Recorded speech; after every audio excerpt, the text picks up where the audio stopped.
মুরগির বুকের মাংস কেউ খেতে চায় না। ফ্রিজের এক কোণে মুরগির বুকের মাংস পড়েই থাকে। চলেন আজকে একদম খুব সহজে চিকেন টিকিয়া বানিয়ে ফেলি। অল্প একটু মুরগির মাংস দিয়েই কিন্তু আমি আজকে মজাদার এই চিকেন টিকিয়া রেসিপি আপনাদের সাথে শেয়ার করব। আসসালামু আলাইকুম, সবাই কেমন আছেন? আলহামদুলিল্লাহ আমিও ভালো আছি, আশা করি আপনারাও ভালো আছেন। তো এখানে আমি কয়েক পিস মুরগির বুকের মাংস নিয়ে নিয়েছি। বুকের মাংস থাকলে কেউ খেতে চায় না। এখানে আদা রসুন বাটা, জিরা মশলা বাটা, লাল মরিচ বাটা, এখানে অল্প একটু গোলমরিচ গুঁড়ো দিয়ে নিয়েছি, লবণ, হলুদ, সয়া সস, একটু টমেটো সস দিয়ে ভালোভাবে মিশিয়ে নিতে হবে। আশা করি ভিডিওটা ভালো লাগবে, আর ভালো লাগলে কিন্তু অবশ্যই শেয়ার করে দিবেন।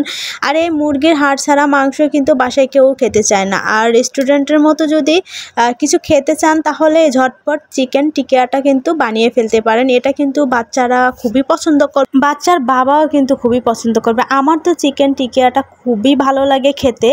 আমার মতো কে কে আছেন যে চিকেন টিকিয়া খেতে পছন্দ করেন? আমি তো বাসায় অল্প একটু মাংস পেলেই যে চিকেন টিকিয়া রান্না করে খেয়ে ফেলি। আর তেলটা কিন্তু অবশ্যই ভালোভাবে গরম করে নিতে হবে, নিয়ে মাংসগুলা লো আছে একদমই ভাজা ভাজা করে ফেলতে হবে। আমার কিন্তু মাংসগুলো ভাজা শেষ, আর মাংসর তেলটা দিয়েই আমি আজকে চিকেন টিকিয়া রান্না করব। তেলটা যে গরম হয়ে গেছে, এখানে আমি পেঁয়াজ কুচি দিয়ে নিয়েছি। পেঁয়াজগুলো একদমই ছোট ছোট করে কুচি করতে হবে। আদা রসুন বাটা, জিরা মশলা বাটা, একটু লাল মরিচ বাটা, লবণ, হলুদ দিয়ে মশলাটা ভালোভাবে কষিয়ে নেব।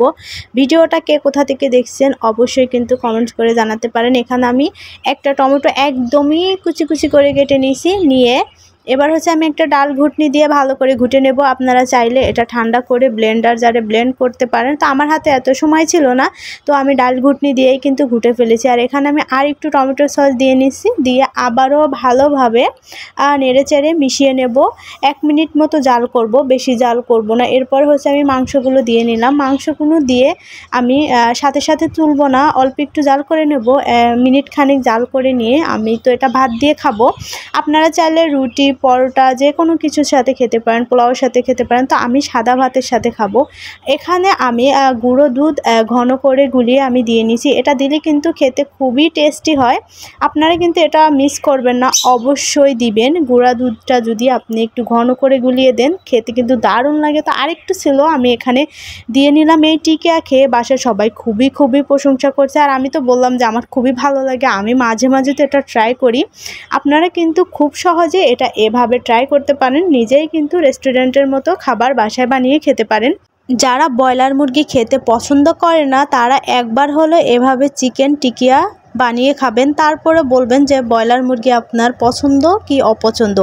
আমার বিশ্বাস এই চিকেন টিকিয়া যদি একবার এভাবে খান, তাহলে আপনি আজীবন ব্রয়লার মুরগির ফ্যান হয়ে যাবেন। এতটা ইয়ামি লাগে খেতে। এতক্ষণ সাথে থেকে বকবক শোনার জন্য অসংখ্য ধন্যবাদ। সবাই ভালো থাকবেন।